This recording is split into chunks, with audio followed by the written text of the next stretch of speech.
Hey, I'm Ron Drotos from KeyboardImprov.com, and welcome to day 16 of our 31-day Rock Piano for Beginners Workout Challenge. And this is halfway through the month. We're actually a little past halfway through the 31 days, and congratulations for staying with it. Or if this is your first video and you're just jumping in, you might want to go back to one, but if you're here, hey, welcome. The idea is to have fun at every step of the way, doing things that you can do a lot, as opposed to the way we often practice, things that we can't quite do and never feel good about, right? You don't want piano, often, learning piano can be 20 years of not really feeling like you're good enough, and you don't want to do that. You want to work on the stuff that's challenging when it's the right time and place. But this is the way to get started with rock piano. Just go for fluency. And I love your comments. Thank you for leaving comments. And people really finding that around this time, the last couple of days, the hands have started working together. That's a good thing, right? So you accomplish more in that direction of hand independence in 2 weeks than maybe you did in 2 years or 10 years even, right? It's great. So we're going to do something a little different today. So the question comes up a lot. People ask me, how do I work on my left hand? How do I get a good left hand technique? And my answer is simple. You use it. You don't have to play Chopin etudes or hand exercises all the time. You can do that if you want, and that's great. I've done those things too. But more importantly is to use your left hand. Because the reason that our left hands aren't as good as our right, technically, is because most piano music has the melodies and the fast stuff in the right hand. And over time, even if you're left-handed, your right hand on piano gets more technical facility. So the question is, how do you develop your left hand? Use it. So if you're going to do exercises and etudes, do that in addition to using it, just on that basis. So you could play melodies. You could play melodies to your favorite songs just with your right hand, You could do Happy Birthday.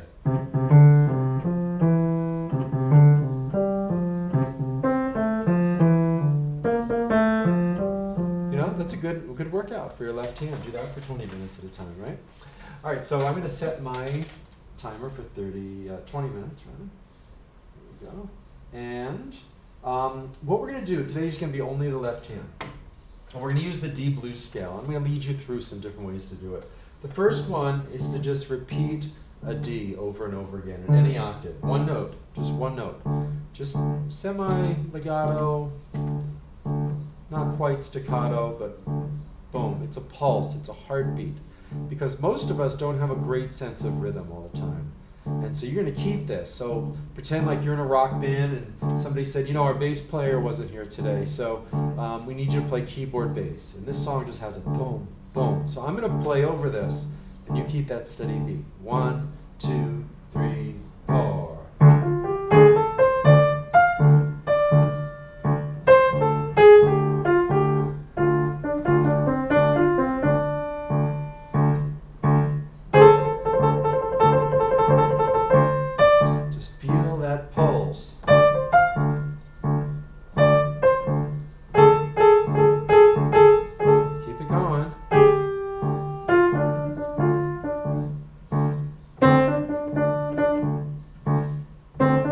At the same time, you're listening to what I'm playing, and that creeps into your psyche, and then you'll eventually absorb this and be able to play like this.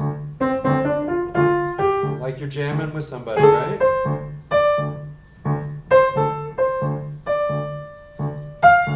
Keep that D going.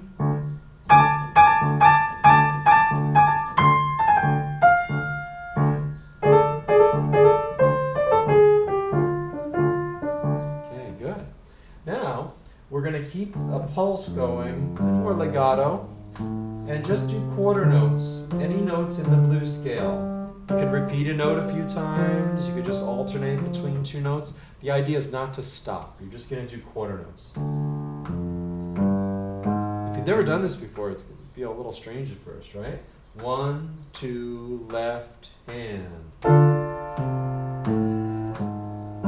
Any notes you want in the left hand, only the left hand.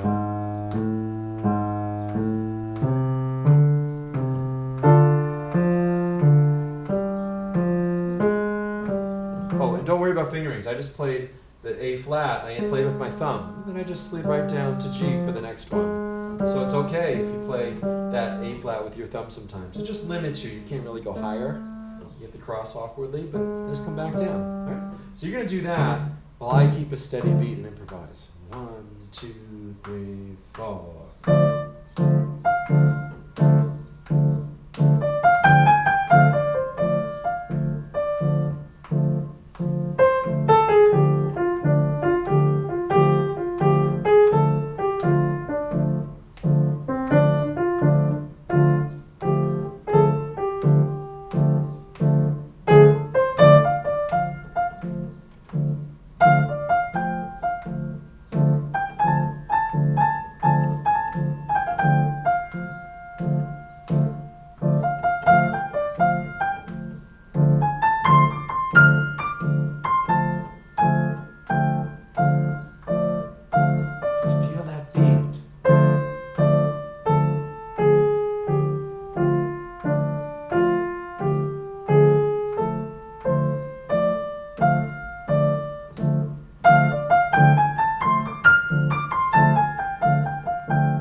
So you basically were playing a walking bass line.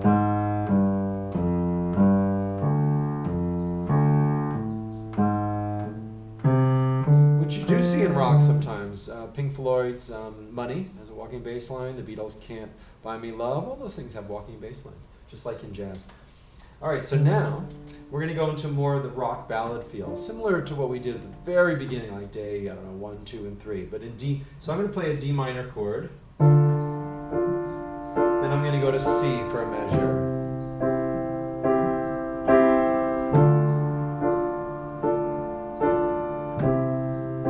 Okay? And what we're going to do is we're going to improvise just like we did with our right hand for many lessons, but we're just going to improvise with our left hand. You can either come up here, move over, or you can just play down here. So it'll be like...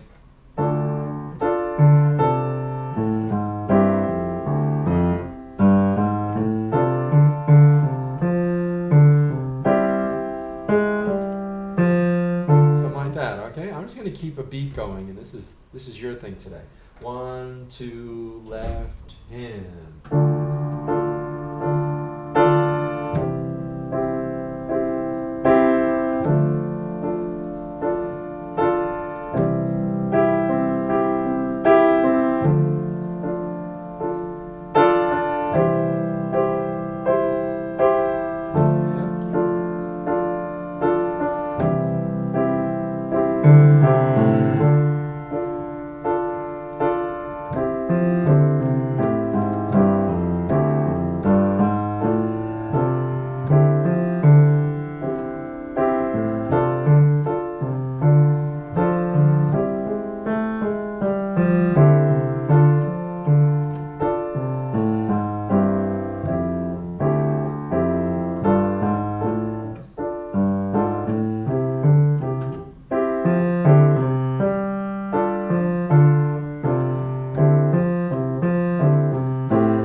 You can see it's kind of fun, but I'm not used to doing it so much either. So a couple times I played the wrong chord in the right hand. You just keep going. You play 5 C's in a row, then that's the first beat in the D minor measure, right? So you just play 3 D minors, then you get back on the track. And as you may have already heard, this is in the way of playing bass lines.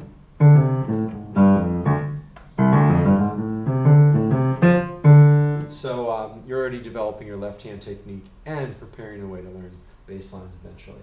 All right, let's do the same thing at over the 12-bar blues. And we won't go too fast, so you can play the 8 notes. I'll go 1, 2, so it's going to be like...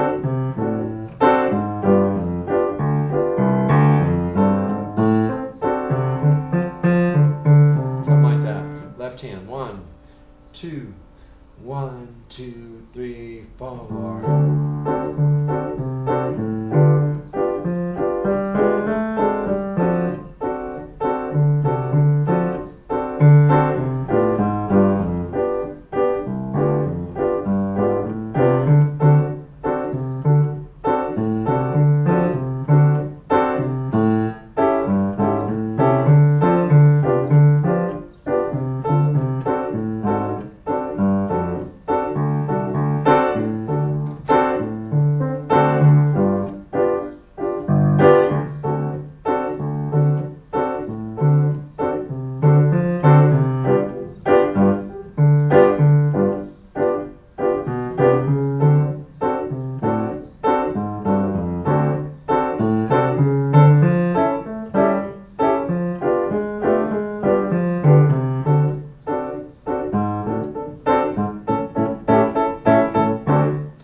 Messed up the beat there.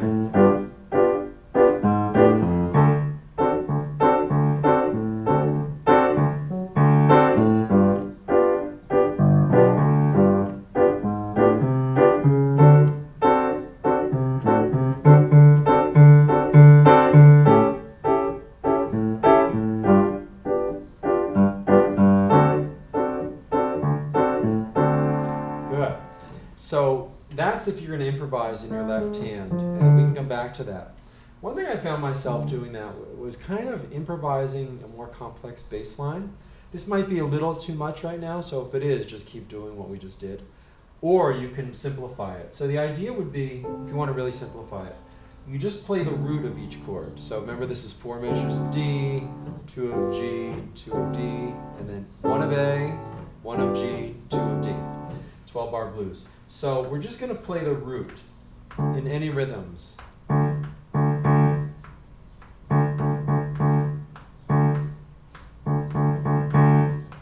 we go to G. All right, so let's try it together, just the roots. 1, 2, D, and. Because all the roots are in the blues scale, right? D, G, and A are all in the blues scale. Now G.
So that's something you can do at any level, and it's good practice, right? The next thing would be to, that might be a little too complicated, but we'll try it. You make sure that each time the chord changes to the new chord, you start on that letter name, but then you can play other notes in the blues scale. So you might have D,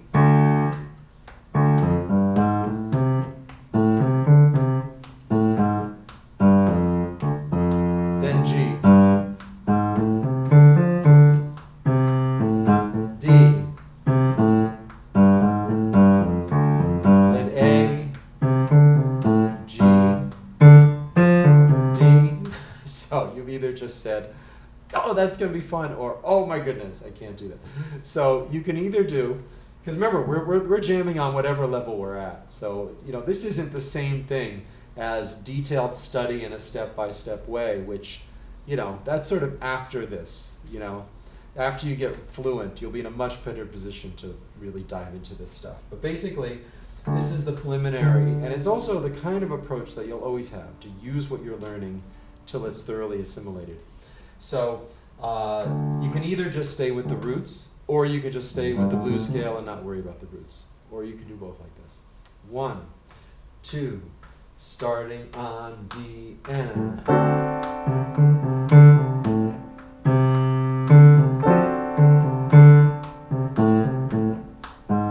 G, D,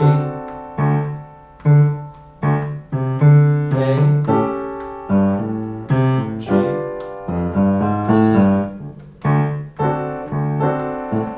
again D, G,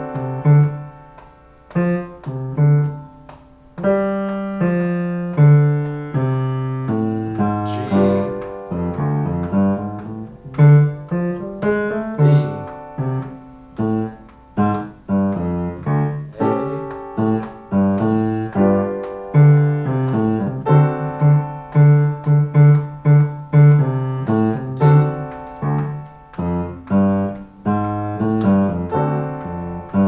D, G,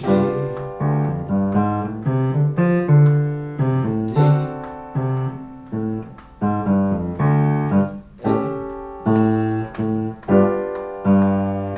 Now we're going to keep doing that with only quarter notes, but starting on D. D,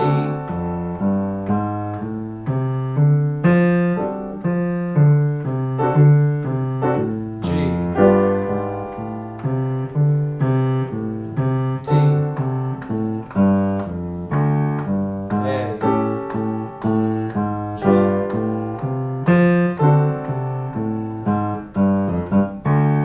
Yeah, it's a walking bass line. It doesn't quite follow all the chords like a bass line would tend to do, but it is a walking bass line. It's almost like, Good Vibrations, almost like that by the Beach Boys. Let's go back to improvising on it. We're going to do like a swing eighth notes. Matter of fact, I'll keep a walking bass line. And you're going to go with your left hand.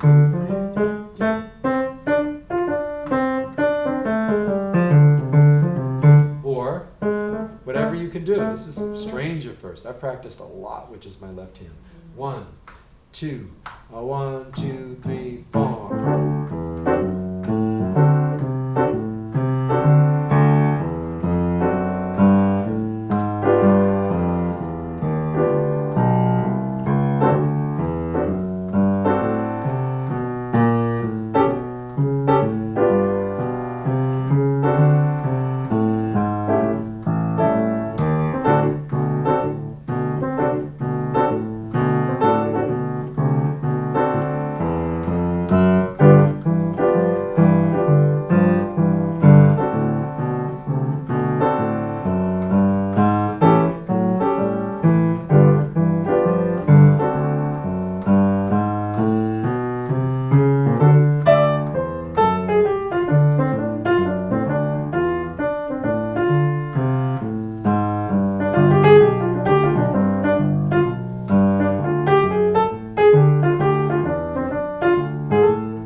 Give your hand a little bit of a break.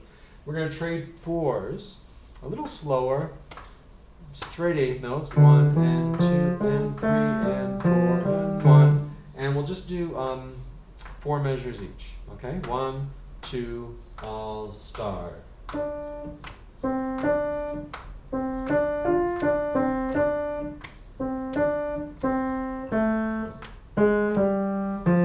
Now your turn. 1, 2, 3, 4.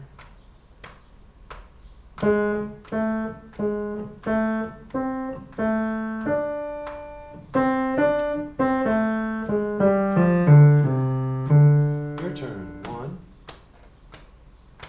2, 3, 4. My turn.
Now let's play some things that are kind of like bass lines. We'll go C, C, D, C, C, C, D, C, C, C, D, C, C, C, D, C, C.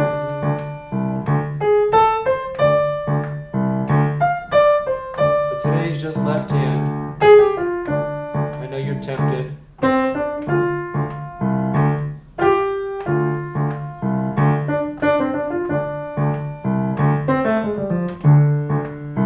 Just like you're a bass player. Boom, boom, boom. Oh, there we go. I can't believe that was 20 minutes. Boom, boom, boom, boom. See, now it's easy to do something like that because we've been moving our left hand the whole time. So, you know, this would be one of those things. You could look at this video every day for a month and just do this for a month at a time. You know, in addition to whatever else you're playing or as you're going through this series.